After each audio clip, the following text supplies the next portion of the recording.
حجم حاصل برابر با چی؟ برابر با مساحت، یعنی مساحت سطحی که مورد نظره ضرب در محیطی که از مرکز ثقل میگذره، ضرب در محیط حاصل که از مرکز ثقل میگذره.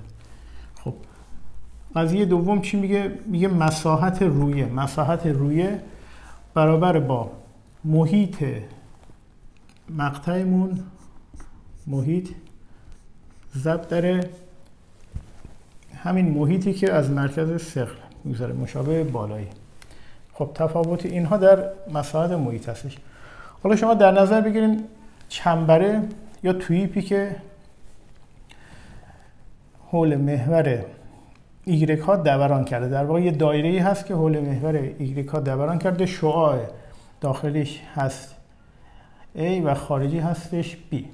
ببینیم که مساحت در واقع حجم این تیوب به چه صورت محاسب میشه.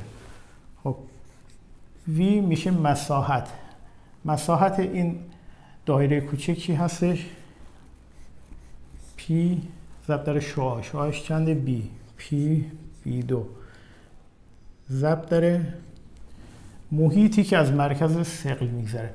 خب محیط دایره چنده؟ 2PR دیگه، 2PR. شعاعش چنده؟ شعاعش هست A به اضافه B، A به اضافه B که میشه چند؟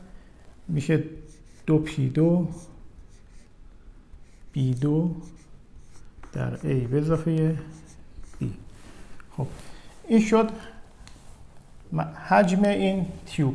حالا ببینیم مساحت رویه تیوب چیه. مساحت رویه خب هستش محیط این دایره که میشه 2PB ضرب در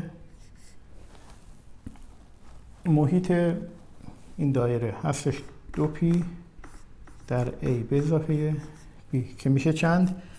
میشه 4P2B در A به اضافه B.